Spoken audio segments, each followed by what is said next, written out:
O astro intruso e o novo ciclo evolutivo da Terra. Ramatiz. Psicografado por Urtandi Shida. Prefácio. O aviso dos corvos Ramatiz. 11 de abril de 2004. O planeta Terra foi construído pela espiritualidade, dentro dos desígnios divinos da evolução. Sua finalidade é, e sempre será até a sua extinção, a de abrigar um plano de provas e de expiações. A Terra não está programada para ser o paraíso que muitos imaginam ou desejam para ela. Mesmo porque a evolução espiritual em seus estágios mais avançados não comporta a vida na matéria. Assim, os homens devem desvincular a ideia de evolução material do conceito de evolução espiritual. No atual ciclo percebe-se claramente que, apesar dos ganhos tecnológicos, faz-se pouco uso deles através do enfoque espiritual, e os erros do passado longínquo são repetidos do modo crescente. Numa prova de que os homens se deixam cegar pelas ilusões materiais,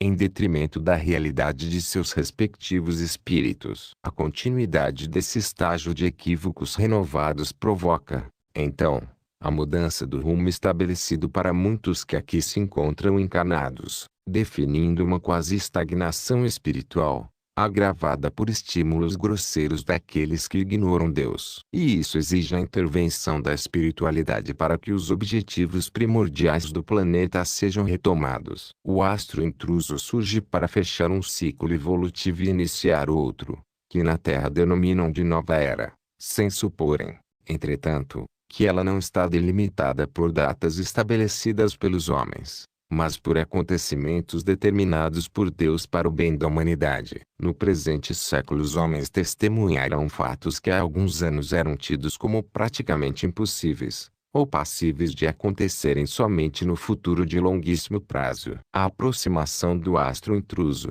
juntamente com o superaquecimento planetário, resultado da ação nefasta dos homens sobre a natureza, instigam a força do elemento água, que suporta a grande carga energética do orbe. O mar avançará, os ventos serão mais fortes, os ciclones e tornados mais comuns, mesmo em áreas onde eles não existiam na história recente. O clima será fortemente afetado em todo o globo, com inversões climáticas significativas de calor para frio e vice-versa. O magnetismo do planeta se enfraquecerá, e a proteção da camada de ozônio será menor. A Terra está doente porque os homens com suas imperfeições morais e espirituais desfiguraram a obra divina. Urge, dessa forma, o compromisso de cada homem com a própria evolução espiritual. Tenham a consciência de que precisam buscar a luz divina irreversivelmente. Os anos finais do atual ciclo serão cantados pelos corvos. Eles aparecerão por todo o planeta inicialmente de forma discreta,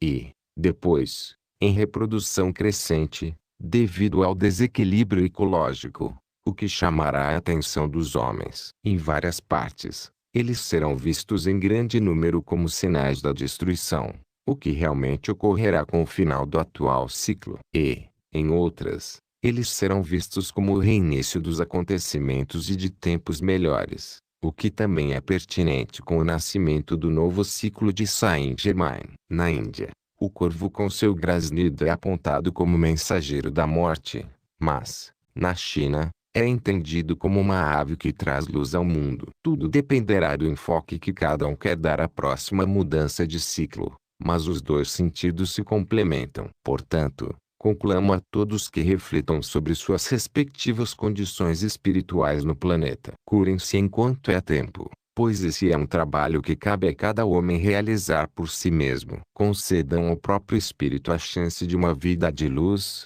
mesmo com as dificuldades que se aproximam. Capítulo 1. Sobre a Terra. Pergunta. Quando se pergunta a alguém o porquê dos espíritos encarnarem, a resposta é sempre a mesma: para que resgatem seus karmas de vidas passadas. Mas o que leva o espírito a ter essa sequência de encarnações? Pelas faltas que vem cometendo através dessas diversas encarnações. Mas o que originou a primeira encarnação? Ramatiz. Quando uma criança nasce na Terra, ela não é colocada ao relento na rua, desprotegida e sem ter a mínima noção sobre seu estado. Apesar de que isso muitas vezes acontece. O normal é ela ser colocada em um berço, a partir do qual poderá referenciar suas primeiras noções de distância, e de tempo quando sente fome e adormece. O mesmo ocorre quando o espírito é criado por Deus. Ele não é deixado à deriva no universo infinito, da mesma maneira que um recém-nascido não deve ser abandonado na rua. O espírito é colocado em seu primeiro berço, a matéria, onde poderá ter suas primeiras noções de limite e de distância, vindo futuramente a entender sobre o que é o infinito. Da mesma maneira que sua compreensão a respeito do tempo na vida física lhe concederá no futuro o conceito do que vem a ser espaço atemporal e eternidade. Também à medida que desenvolve seu raciocínio passa a não se contentar em ficar limitado ao campo denso, imaginando além do que é muitas vezes considerado possível, tornando-se criativo e transcendendo as fronteiras materiais, ingressando assim na esfera da mente abstrata. Dessa forma, o espírito vai aos poucos entendendo sobre si mesmo, sobre o universo e sobre Deus, e, gradualmente, sobre o seu próprio potencial junto à criação divina, na construção de seu microcosmo. Portanto, a primeira encarnação é a colocação de um espírito recém-nascido em seu primeiro berço, onde, por ser ainda imaturo, cometerá inúmeras faltas, precisando retornar a outros berços, creches e escolas pelas reencarnações até que aprenda. O caminho natural daí em diante atravessa diversas escolas, da mesma forma como uma criança na Terra ingressa no maternal, no primário, e posteriormente na universidade. E cada plano material, através dos incontáveis planetas existentes para esse fim, constitui-se numa escola a ser frequentada. A Terra é uma escola. Marte é outra um pouco mais avançada com vida espiritual, assim como a vida pulsa em bilhões de planetas em todo o universo conhecido pelo homem, onde espíritos frequentam cursos pertinentes aos seus estágios mentais. E cada planeta, conforme o estado evolutivo que se apresenta, possui ciclos que correspondem numa escola aos anos letivos. Tais ciclos diferem de um planeta para outro, em função das necessidades karmáticas de seus habitantes. Pergunta: no caso da Terra, como se dividem esses ciclos? Ramatiz: cada ciclo possui 13.332 anos, sendo iniciado pela passagem periódica do astro intruso quando este tangencia a órbita planetária, como veremos mais adiante. Atualmente a Terra está iniciando o terceiro milênio da Era Cristã, porém no curso do último milênio do atual ciclo que chega ao fim, o 13º. Pergunta: gostaria de uma explicação sua mais detalhada sobre a questão entre evolução material, evolução espiritual, e ciclos da Terra. Ramatiz: é preciso um enfoque amplo dessa questão. Vamos exemplificar. Imaginem uma sociedade religiosa composta de dezenas de membros fundadores, que consagram suas vidas ao estudo no local e administração daquela casa. Aos poucos esses membros irão desencarnando, sendo substituídos por outros que ali estão, enquanto que simultaneamente a sociedade incorpora novos membros com menor conhecimento, ainda em aprendizado inicial. É um processo dinâmico de crescimento natural. Os novos diretores podem ou não manter o status deixado pelos antigos que desencarnaram, ou mesmo melhorar o que herdaram. Isso não impede, entretanto, que as gerações futuras que administrarem a sociedade sejam mais relapsas, cometendo equívocos sérios, ou descuidando de várias questões como a manutenção física da casa. A dedicação que antes era observada pode não ter continuidade, fazendo com que a sociedade perca em termos de qualidade de ensino e de aprendizado, em aparência física, e até seja extinta. Tudo vai depender das motivações entre seus membros, do conhecimento, da sabedoria, e o livre-arbítrio é a chave de tudo. Normas podem ser alteradas e novas regras estabelecidas. Dessa forma, a sociedade pode passar por inúmeras fases favoráveis ou desfavoráveis, dependendo daqueles que dela participam. Seus membros, entretanto, como espíritos, nunca deixarão de evoluir e de aprender, mesmo que seja através do erro. Fato similar ocorre na Terra. Cada ciclo incorpora na humanidade novos espíritos ainda em aprendizado primário, os quais substituem outros que deixaram o orbe, seja indo para encarnações no astro intruso ou para planos mais evoluídos. Essa nova geração, juntamente com os que permaneceram na Terra, vindos do ciclo anterior, terá como missão reconstruir o planeta. Em termos materiais, esse novo ciclo poderá ter mais ou menos progresso do que o anterior, apesar da tendência global desde o início da Terra ser de evolução material, embora nem sempre contínua, mas alternada. Vide como viviam os homens das cavernas e como vivem os atuais seres humanos. Entretanto, essa evolução material é lenta, se considerarmos que ela teve início há bilhões de anos, e continuará alternando rapidez e lentidão até que a Terra chegue ao fim. Situação esta que a própria ciência já previu com o fim do sistema solar. Essas alternâncias na evolução material, no entanto, não impedem que os espíritos encarnados em cada ciclo continuem evolvendo, sempre. Notem, por conseguinte, que cada ciclo é diferente dos demais, e a rotatividade dos espíritos encarnados, com sua disposição para a pesquisa e o estudo na matéria é que determina as conquistas tecnológicas. Por essa razão, inúmeros espíritos de luz encarnam no decorrer dos ciclos para levar ensinamentos científicos e religiosos, de modo a alavancar a dinâmica do desenvolvimento no orbe. Se não fosse assim, o progresso tecnológico poderia ser bem mais lento em determinados ciclos. E, da mesma forma que uma instituição religiosa vai ser sempre uma instituição religiosa, mesmo que apresente melhorias, a Terra será sempre uma escola para espíritos em aprendizado. Por essa razão, não esperem que o planeta se torne um paradigma da espiritualidade, sem sofrimentos e sem provações, pois esta não é a sua função estabelecida pelos engenheiros siderais. Ela pode apresentar inúmeras melhorias, mas não deixará de ser uma escola. Pergunta: a Terra então seria uma espécie de escola primária,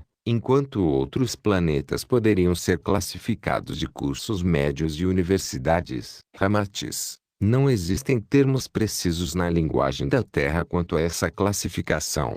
Basta apenas repetir o que disse Jesus, que a casa de meu pai tem muitas moradas. Existem planetas que são equivalentes a cursos maternais, e outros a universidades. Isso demonstra que inúmeros deles estão em estágio inferior ao da Terra. Da mesma forma que alguns orbes desenvolvem intensa vida voltada para estudos científicos, onde encarnam espíritos sintonizados com essa área, e que depois migram para planetas em evolução onde poderão contribuir para o desenvolvimento local. É absolutamente intensa a dinâmica da vida espiritual no universo. A vida também obedece a várias modalidades, desde aquela em planetas bastante grosseiros em termos de constituição física, e outros até mesmo de evolução material praticamente estagnada, como no caso do astro intruso. Verificam-se ainda orbes semimateriais, com a leveza da consistência etérea predominando, e oferecendo uma quase vida espiritual plena. Estes últimos apresentam grande progresso espiritual.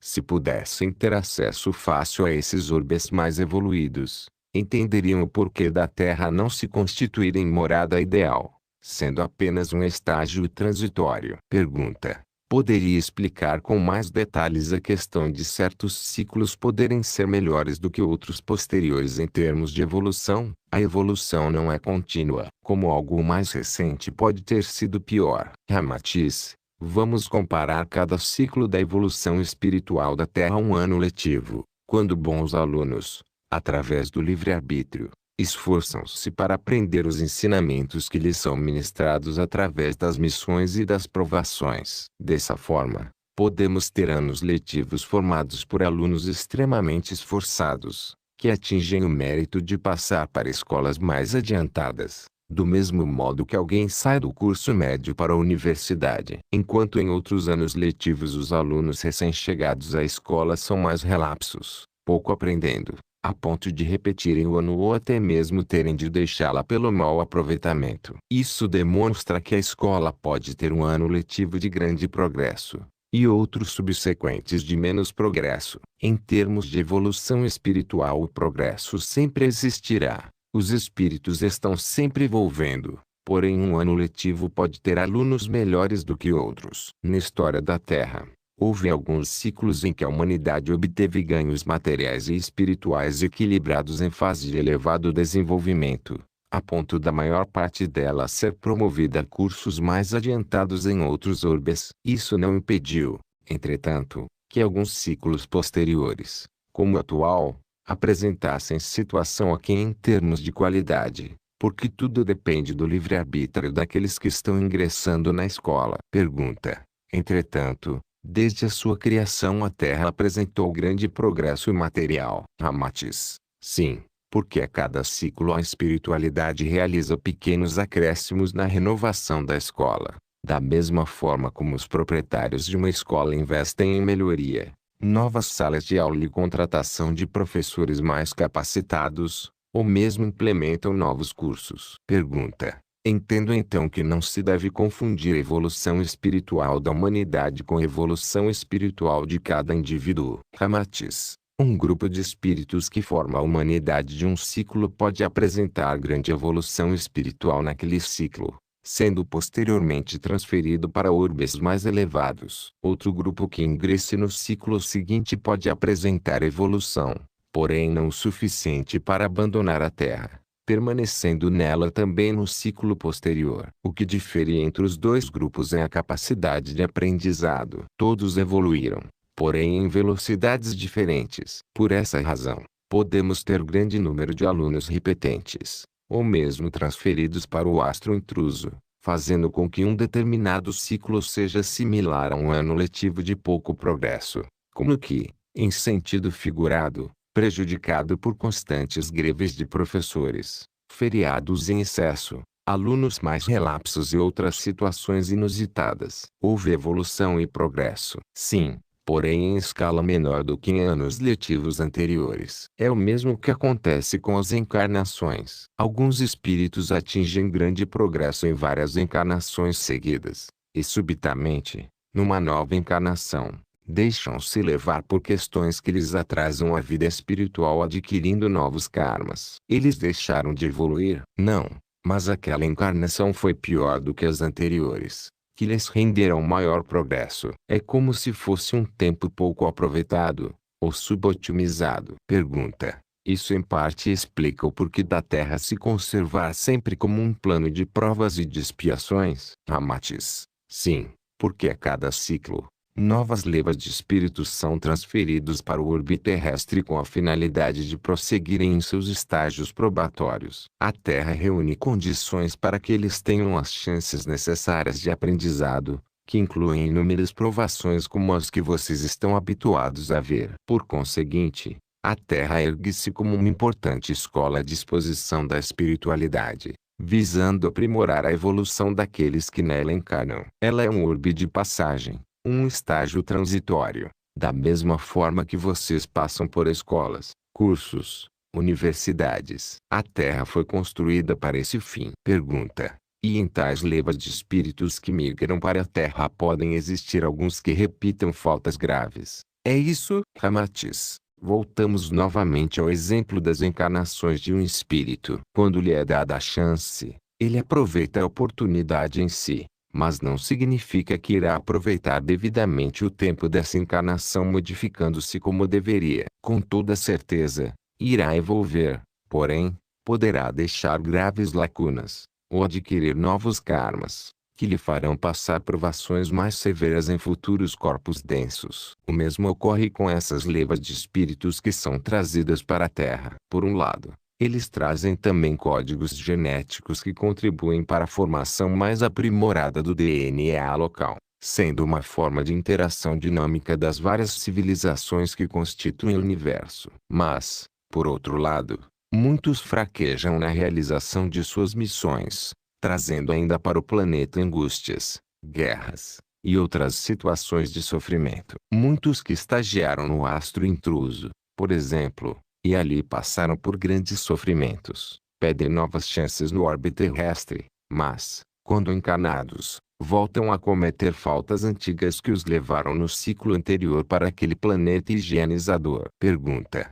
Um ponto interessante é que fica subentendido que a Terra não possuiu apenas uma humanidade, mas várias. Ramatiz. Cada ciclo tem uma humanidade diferente das demais, apenas com alguns representantes da humanidade anterior, os quais são aqueles que repetiram o ano escolar. Tudo se renova, hábitos, idiomas, religiões, modismos, entre outros itens. Pergunta. Resumindo, então significa que a Terra pode ser bem melhor, e até promovida numa espécie de classificação de qualidade, porém não deixa de ser um planeta de karmas e de expiações. E o motivo é que ela serve aos princípios didáticos da espiritualidade, no sentido de se promover a evolução dos espíritos em aprendizado primário. Ramatis, para atingir estágios mais elevados, os espíritos precisam emigrar para outros orbes de dimensão diferente, não ficando mais na Terra. Entretanto, se aqui permanece é porque ainda não conseguiram transmutar em seus duplo etéreos as imperfeições mais graves trazidas de encarnações anteriores, na própria Terra ou em outros planetas. Tampouco obtido sucesso em equilibrar as funções básicas de seus corpos mental e emocional. Ao conseguirem isso, estarão aptos a evolverem em orbes mais sutis de outra dimensão, deixando a Terra, que ficará em suas histórias como uma escola primária que os auxiliou a ingressar em cursos mais avançados. Quando isso acontece, seus camarupas, ou corpos dos desejos, que se constituem em registros acásicos das várias encarnações vividas, já terão sido apagados no que diz respeito aos karmas mais pesados. Não havendo, portanto, a necessidade da presença em um planeta como a Terra, sujeito aos desastres naturais, e às doenças do corpo denso, transmitidas por duplo etéreo ainda pleno de patologias espirituais. Pergunta: muitos acreditam que, um dia, a Terra se tornará um orbe com vida espiritual similar à de outros planetas do Sistema Solar. Qual o seu comentário sobre essa assertiva? Ramatis: quando vocês na Terra acabam de frequentar uma escola primária, o que fazem? Derrubam a escola e constroem no lugar uma outra escola com propósitos mais avançados. Fariam uma grande faxina e obras para que a escola fosse transformada em curso mais avançado de interesse apenas daqueles que estão terminando o primário. A adoção de uma dessas posturas estaria impossibilitando que outros alunos continuassem a frequentar o curso primário, ou viessem no futuro a frequentá-lo, visto que a escola foi demolida, ou transformada para atender somente aos interesses dos que já terminaram aquele curso. Por essa razão já existem escolas mais avançadas prontas, como universidades, para que possam ser transferidos para elas. O mesmo acontece com a Terra. O astro intruso não vem destruir a escola para transformá-la numa escola do interesse exclusivo de alguns, mas para higienizá-la e torná-la mais apropriada para os alunos repetentes, e para os que vêm de outros lugares para frequentá-la. Aqueles que terminaram seus cursos são levados para escolas mais avançadas, enquanto outros, que precisam de grandes reformas, seguem com o astro intruso. A Terra, assim como disse antes, foi criada para ser uma escola a serviço da espiritualidade, e atender às necessidades karmáticas de muitos espíritos que se encontram em evolução na esfera do universo onde ela se localiza. Os homens devem entender que eles não são proprietários da Terra. Eles estão de passagem por ela. Da mesma forma que alguém que termina um curso não passa a viver na escola como residente, ou a leva nas costas para outro lugar, mas sim os ensinamentos ali adquiridos. Em geral, os homens prendem-se em demasia à matéria, esquecendo que existem outros planos superiores numa escala infinita, onde poderão realmente realizar os seus sonhos de paz junto a Deus. Pergunta: desculpe a insistência, mas então a Terra no próximo ciclo não será uma escola mais aprimorada? Ramatis: será, claro que sim. Sofrerá importantes reformas que a tornarão uma escola com mais recursos, tal qual um educandário que inaugura laboratórios, centros de informática, teatro de grande capacidade para conferências, e outros benefícios que permitem aos antigos e novos alunos melhor aprenderem e desenvolverem suas respectivas habilidades. Entretanto, inúmeras imperfeições humanas continuarão existindo, principalmente entre os novos alunos originários de escolas mais distantes, e entre alguns que desembarcarem do astro intruso. Quando o astro intruso passou pela última vez, há 13.000 anos, também realizou forte procedimento higienizador no planeta, e muitos benefícios foram implantados pela espiritualidade e por aqueles que migraram para a Terra trazendo novos conhecimentos, os quais formaram a nova humanidade atual. Então lhes pergunto, Qual o resultado? Basta ver o que acontece hoje no planeta para verificar que o livre-arbítrio não foi bem utilizado. O que significa que não basta erguer uma escola altamente equipada se parte dos alunos, por conta própria, por meio de um livre-arbítrio desequilibrado, resolve destruí-la em verdadeiros atos de vandalismo. E foi o que fizeram e estão fazendo, principalmente com a natureza. Da mesma forma que no final do último ciclo, falava-se de uma terra promissora no futuro após a passagem do astro intruso. Acreditava-se que o atual ciclo seria pleno de paz e de realizações espirituais. Houve evolução? Sim, porque mesmo que a matéria perecível seja danificada, o espírito sempre evolve, mesmo que aprendendo com o erro. Pergunta: e por que a espiritualidade não detecta isso antes deles reencarnarem? Ramatiz: porque todos merecem novas chances quando pedem. E a Terra se configura como uma escola apropriada para esses casos. A espiritualidade não pode pré-julgar os atos daqueles que vão encarnar, e abandoná-los sem que tenham novas oportunidades. Já pensaram se todos antes de encarnar fossem pré-julgados? O aprendizado não ocorreria. Não seriam dadas chances às manifestações do livre-arbítrio. Se fosse desse último modo, onde estaria a caridade para os espíritos novos e o perdão para os faltosos? O que mostra que Deus tem uma infinita fé em seus filhos, mas a recíproca nem sempre é verdadeira. Impedir essa sequência natural dos fatos seria também o mesmo que proibir que crianças analfabetas ingressassem na escola,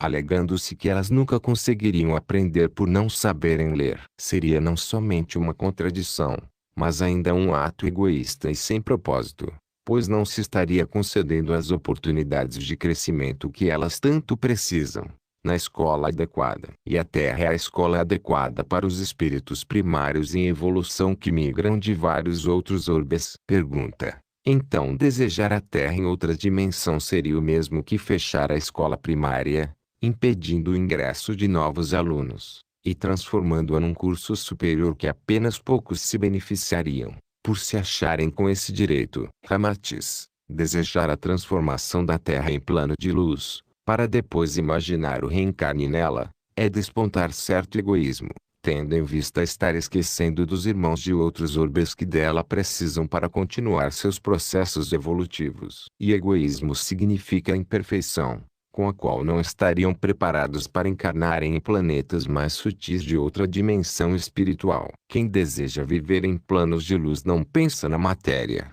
mas em evolver espiritualmente, e, pelo mérito, atingir altos parâmetros do éter, onde não se vive mais a ilusão dos ambientes densos. Pergunta: por que tantos avisos quanto à chegada do astro intruso? Ramatiz: porque ainda há tempo para que muitos reflitam sobre seus atuais momentos do espírito e vençam suas imperfeições, não sintonizando mais com aquele orbe higienizador. Trata-se de um processo muito difícil para cada um, mas que precisa ser realizado, pois ainda há tempo. Caso contrário, não haveria necessidade de avisos sobre a chegada daquele corpo celeste. Capítulo 2. Sobre o astro intruso. Pergunta: pode nos descrever o astro intruso e sua função primordial? Ramatiz: muito se tem comentado, no âmbito dos estudos espiritualistas, sobre o astro intruso que se aproxima da Terra, por apresentar uma força magnética extremamente rudimentar e grosseira.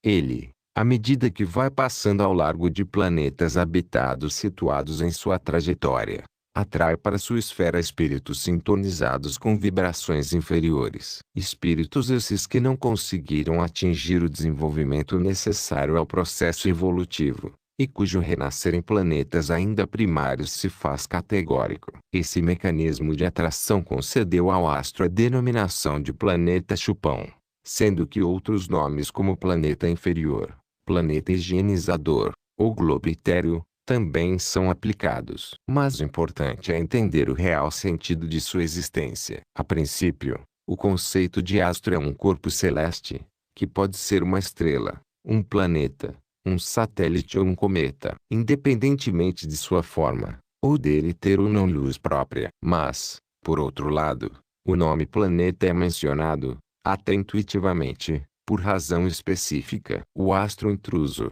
se visto sob o prisma limitado do sistema solar, Assemelha-se a um enorme cometa, que atravessa o espaço sem estar circunscrito à fronteira hipotética da região. Entretanto, trata-se de um planeta, se referenciado a partir de Sol cósmico, centro na Via Láctea onde se processam os comandos mentais dos espíritos de luz, que plasmam o desenvolvimento de novos sistemas solares, protoplanetas e condições evolutivas diversas também para a galáxia, e justamente pela órbita desse planeta corresponder a 6.666 anos terrestres, em elevadíssima velocidade de escape. Sua trajetória inclui inúmeros sistemas solares. Em seu caminho, ele vai absorvendo entidades espirituais não apenas da Terra, como ainda de outros planetas similares, abrigando-as em sua estrutura energética etérea 3.200 vezes maior que a aura terrestre. Assim como ele existem outros astros intrusos que percorrem a Via Láctea com as mesmas funções. Dessa forma,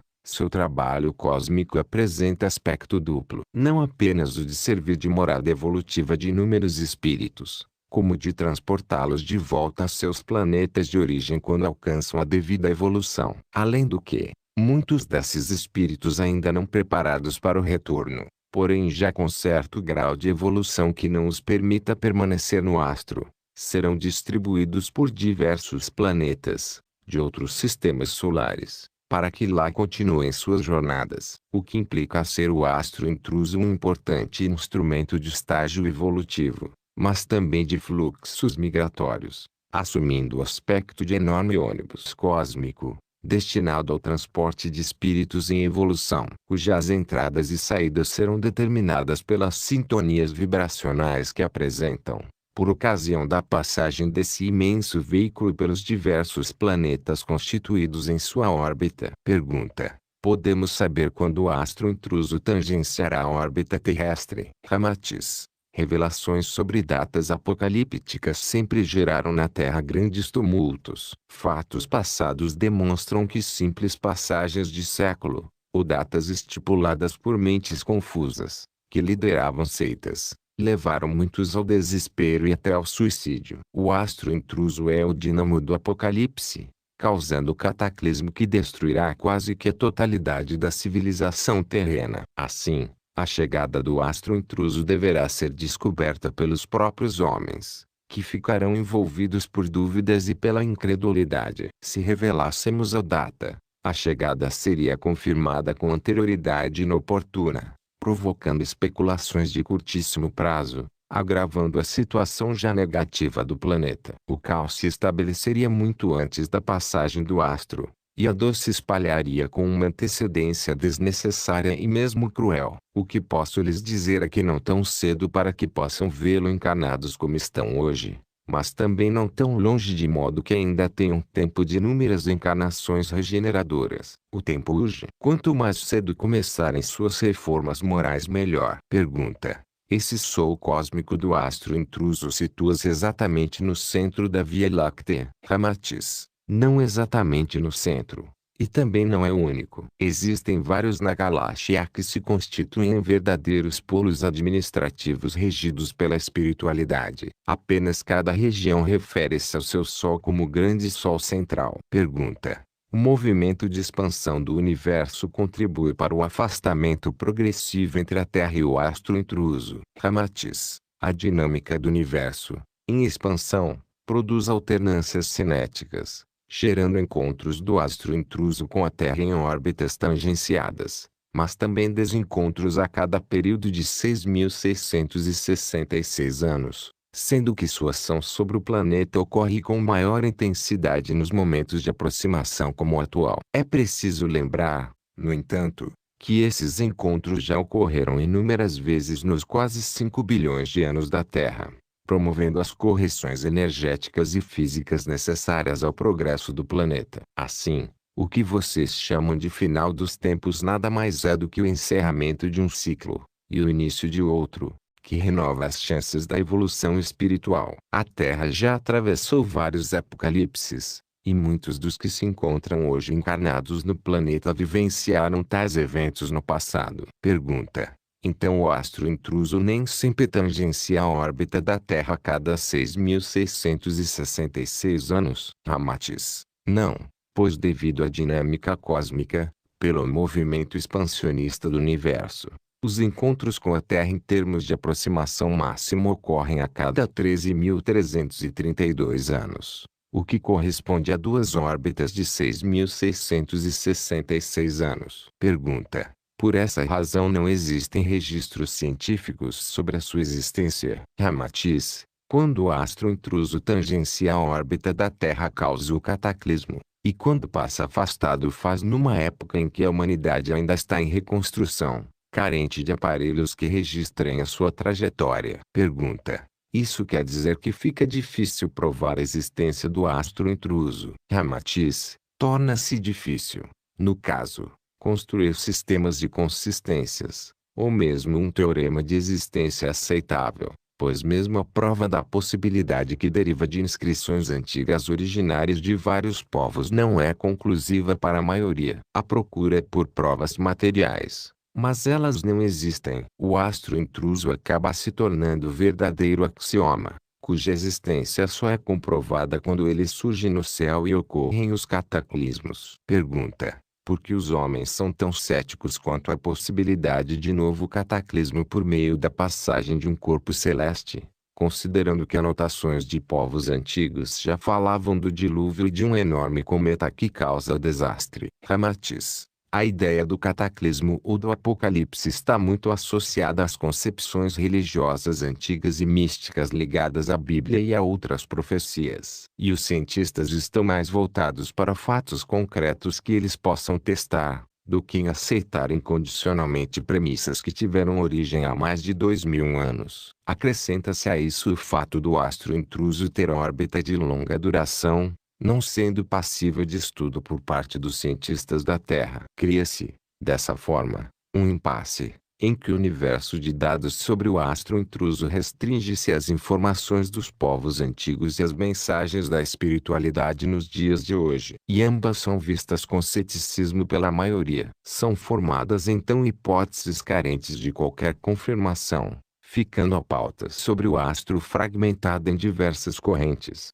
o que impossibilita uma área de conhecimento com limites estabelecidos pela razão científica. Ademais, os cientistas sabem sim que um dia a Terra enfrentará novo cataclismo, porém não associam o fato ao astro intruso, mas a um cometa. E também não sabem quando isso pode acontecer, pois se trata estatisticamente de um processo. Um evento praticamente impossível de ser previsto nessas circunstâncias. Pergunta: não seria um tanto pretensioso, e mesmo contraditório, afirmar que o astro intruso, com sua órbita de 6.666 anos atravessa inúmeros sistemas solares? Sua velocidade permite isso? Ramatiz: deve-se ter em mente que, ao contrário da Terra e dos planetas vizinhos que apresentam translação em relação ao Sol, o astro intruso é um planeta galáctico, não pertencente ao sistema solar. Daí o nome de intruso. Sua órbita é elíptica em relação ao seu Sol na Via Láctea, porém de desenho orbital com aparência hiperbólica no que tange a sua passagem pelo sistema solar, o que implica a velocidade vinculada à sua trajetória galáctica, e não a trajetória restrita ao sistema solar. Possui velocidade orbital muito acima da velocidade da Terra de 30 km por segundo.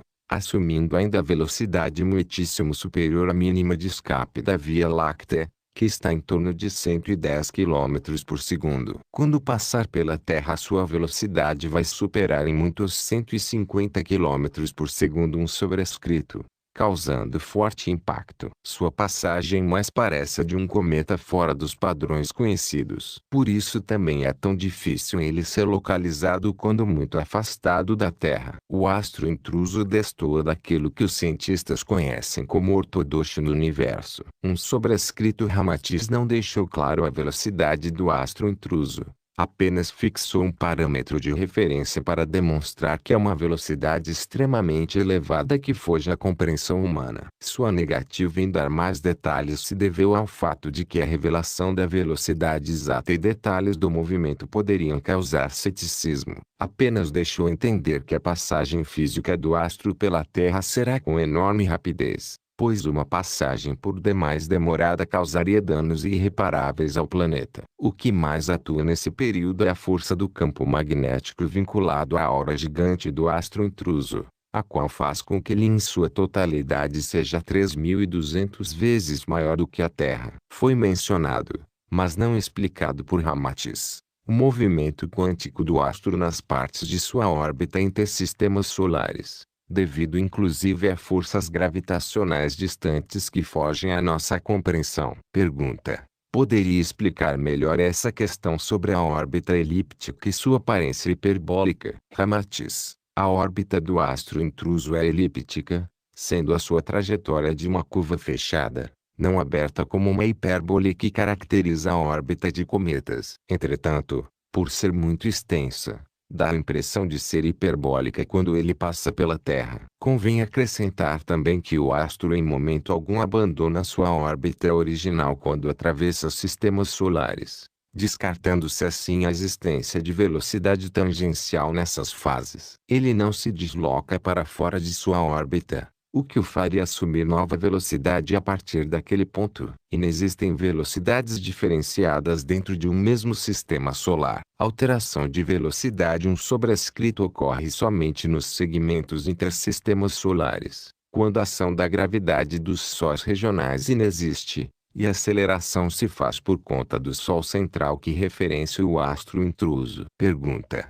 o astro intruso, sendo um planeta que circula em torno de seu Sol, tem órbita também em torno do Sol de nosso sistema? Ramatiz: essa é uma característica do astro intruso que, por ter uma órbita elíptica extremamente alongada, torna-se um planeta que circunda vários sóis, não pertencendo, entretanto, aos respectivos campos gravitacionais deles. Pergunta: então a passagem do astro intruso pelo sistema solar será relativamente rápida? Ramatiz: a partir do ingresso pelos cinturões de asteroides, que os homens acreditam ser a fronteira do sistema solar, até a chegada à Terra, o tempo decorrido será de pouco menos de 6 meses. Quando de sua passagem pela Terra se apresentará com a aparência de uma enorme bola de fogo, que os homens atônitos confundirão inicialmente como uma lua excessivamente brilhante, depois com um segundo sol, e finalmente pensarão ser um cometa caindo do céu. Pergunta: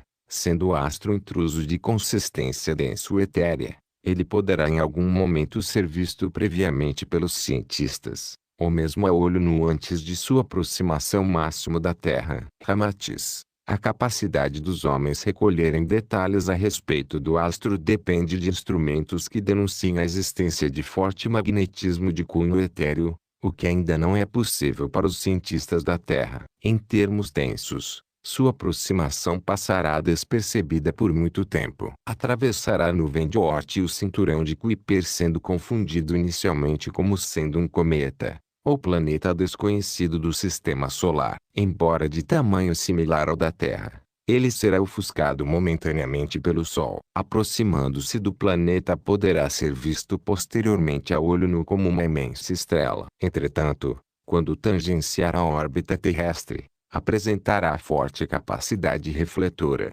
dada a sua consistência químico-física, fazendo com que seja observado no céu como uma espécie de segundo sol ou como um cometa flamejante. Um sobrescrito Ramatiz revelou que o ser humano está longe de conhecer o que se passa no universo, e comentou que existe matéria que se desloca no espaço a velocidade extremamente elevada, até mesmo com velocidade chegando próxima da velocidade da luz. Isso parece convergir para a velocidade de veículos interplanetários, ou mesmo de corpos celestes desconhecidos. Pergunta: por favor, explique melhor esse caso. Se a parte densa do astro intruso é plenamente visível, por que então a dificuldade dela ser vista pelos cientistas? mesmo com a utilização de instrumentos de longo alcance, desprezando-se o que diz respeito ao magnetismo de cunho etéreo, Ramatiz. É preciso imaginar para entender o porquê. Vamos simular uma situação na qual alguém observa o universo a partir da Terra com limitada tecnologia como a que se verifica atualmente. Por outro lado,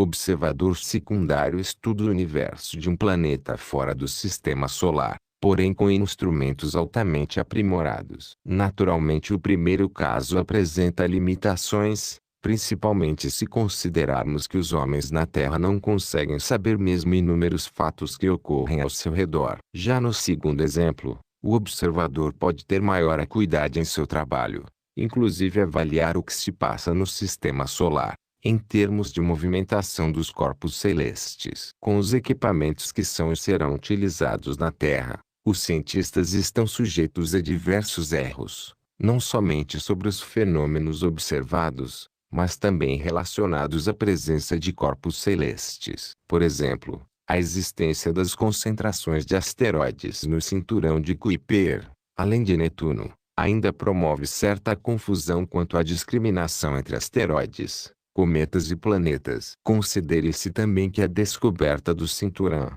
em 1992, forneceu informações sobre a questão das migrações planetárias e, apesar dele estar inserido no processo cinético do sistema solar, somente foi descoberto em 1992, o que demonstra estarem os homens engatinhando em termos de universo. Dessa forma, interpretações equivocadas são frequentes. Se alguém da Terra conseguir alcançar, por telescópio, a trajetória do astro intruso ainda fora do sistema solar, poderá deduzir, em primeira análise, que se trata de um enorme cometa, dado seu brilho, velocidade e por não conhecer sua órbita exata. O mais provável é ajuizar como sendo um cometa de longa duração. Mas, para quem está em posição privilegiada, fora do sistema solar e tendo a visão plena da órbita do astro intruso, verificará que se trata de um planeta que circula em torno do grande Sol central,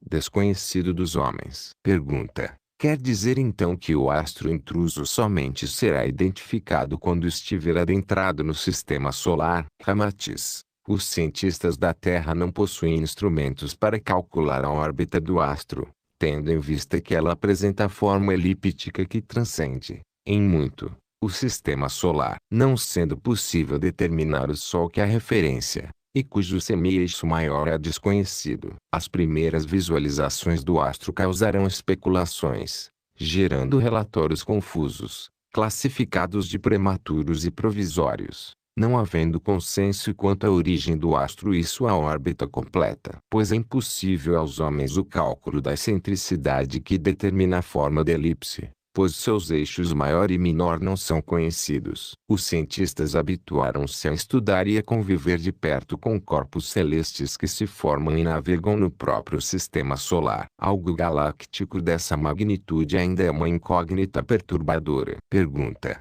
mas, considerando-se o desenvolvimento tecnológico, até o aparecimento do astro intruso não será possível os cientistas contarem com novos equipamentos que o identifiquem. Ramatiz: vamos lembrar a questão relacionada com o nascimento de um espírito. Logo após ser criado esse espírito, sem memória porque não tem história, está no universo que é eterno e infinito. Em representação matemática ele é um simples ponto no infinito e a probabilidade de se identificar um ponto no infinito é zero. Ou seja, ele existe, mas como um ser desprovido de noção sobre si mesmo. A encarnação surge então para retirá-lo desse estado de torpor. A partir da vida na matéria, a primeira, ele começa a traçar suas referências iniciais na vida material temporal. E pelas várias encarnações, conhecendo os limites da matéria, ele passa a ter a noção de infinito. Tendo a noção de tempo, ele compreende sobre a eternidade.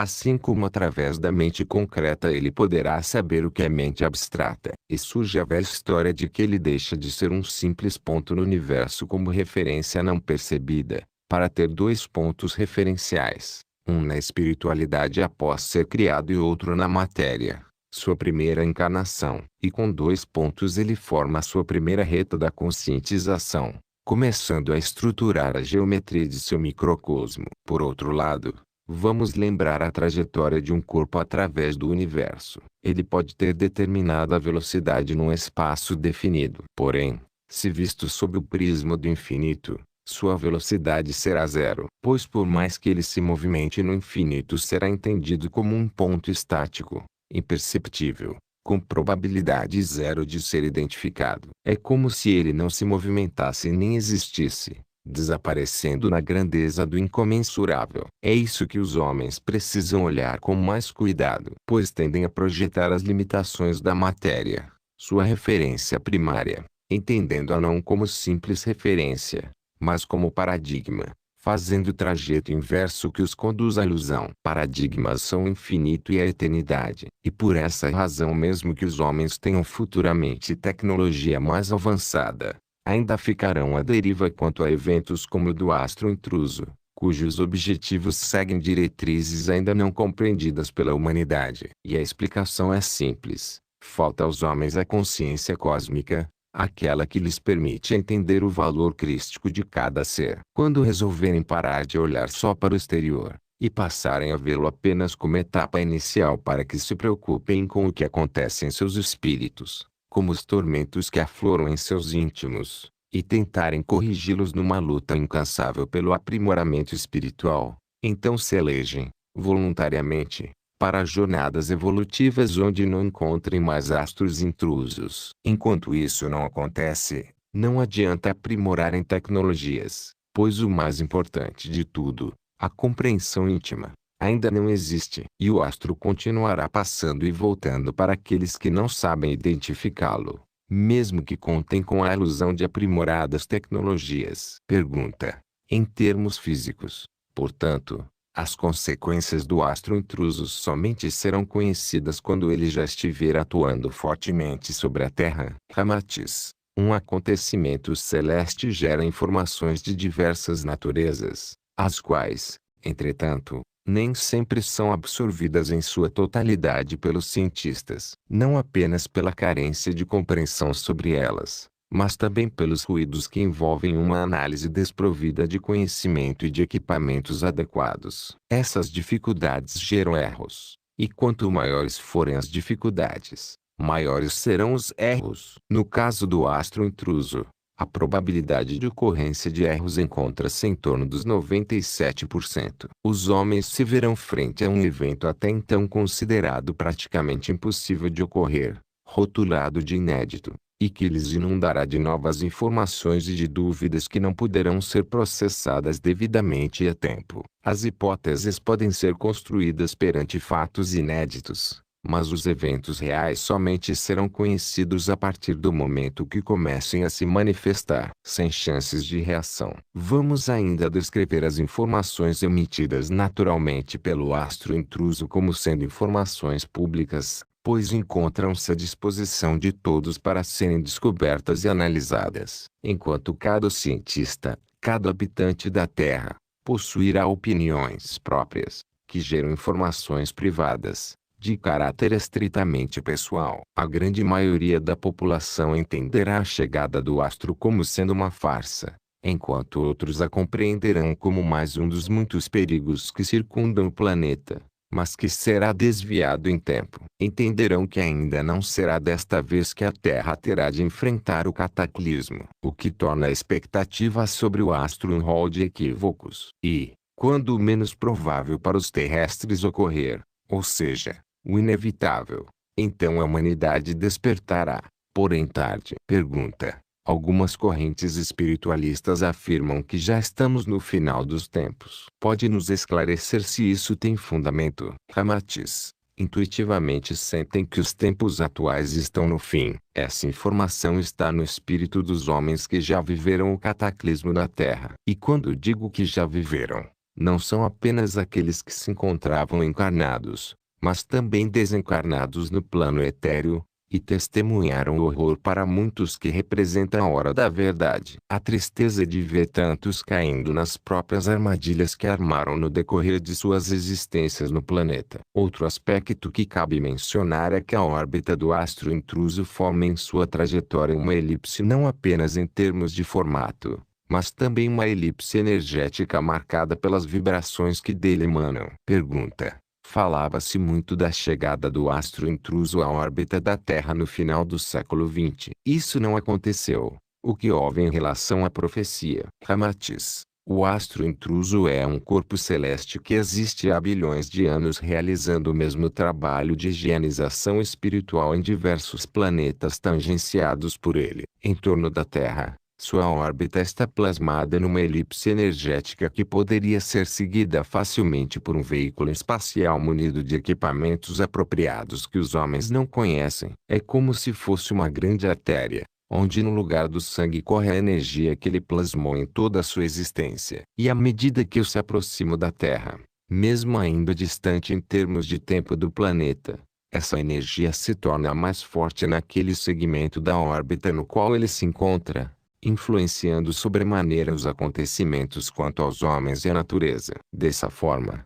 desde a década de 50 que as vibrações do astro intruso já estão chegando ao planeta, aumentando ano a ano. A previsão sobre a chegada dele no final do século XX dizia respeito ao início do estágio mais forte da carga magnética que ele impõe. Por isso, ocorrem e ocorrerão tantos desastres naturais, guerras, conflitos armados e violência generalizada durante o século XX e na primeira metade do século XXII com fortes desastres naturais. Nosso século atual marca o grande início da Batalha do Armagedon. A vibração etérea do astro intruso já está na Terra. Pergunta: suas previsões anteriores apontavam a influência do astro intruso chegando na segunda metade do último século. Então era essa sua referência? Ramatiz: quem estuda o Apocalipse, ou se interessa por ele, desenvolve, em geral, uma ideia errada do que significa o final dos tempos. As pessoas pensam que, em um determinado dia, o mundo acaba, com um acontecimento surpresa. Não é assim. O Apocalipse se desenvolve gradualmente através de um período que é curtíssimo para a espiritualidade, porém de certo modo longo para os homens. Nada ocorre de surpresa, pois Deus seria insensível se não permitisse aos homens serem avisados sobre o que vai ocorrer na Terra. Eles são alertados justamente para que reflitam sobre seus atos e se modifiquem para enfrentar o inevitável. Os homens já deveriam transmutar seus espíritos para enfrentar a morte do corpo denso de modo tranquilo, e não o fazem. No Apocalipse, Deus avisa que a humanidade precisa estar preparada. Os avisos chegam com muita antecedência, em geral de 150 a 200 anos antes, quando a violência se generaliza no planeta, e os fenômenos naturais atípicos se multiplicam, causando severos danos. A partir de então a vida se torna mais difícil,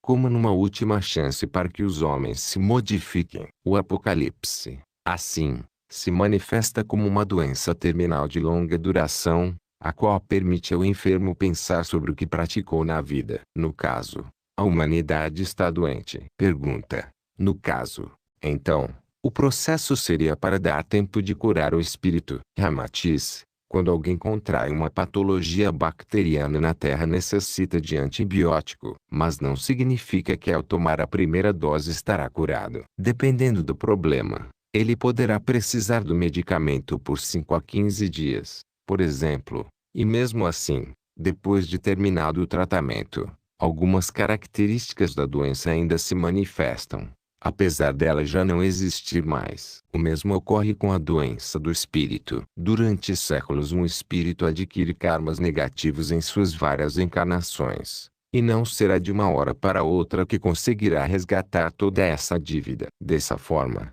o tempo de aviso até a chegada do astro intruso corresponde ao tratamento que esse espírito precisa ministrar a si mesmo para curar suas imperfeições. Entretanto, dada a situação da maioria, poucos terão chances de reencarnar e completar o processo da cura. Pergunta: isso significa que o Apocalipse é o retrato em andamento de uma doença? Ramatiz: na realidade há muito a humanidade está doente. Porém não se cuidava nem tomava os remédios necessários, e isso agravou o quadro. A fase que antecede a chegada do astro intruso é o momento em que a doença se instala na sua forma mais cruel. Advinda então o colapso total com o dia do cataclismo. Pergunta: quer dizer que, Até a chegada do astro intruso, o planeta enfrentará enorme carga probatória, Ramatiz, para que os homens meditem sobre o que raramente meditam, sobre eles mesmos, e os tipos de conduta que adotam na vida. E mais do que nunca a vigilância será necessária, porque de tempos em tempos ocorrerão breves períodos de tranquilidade,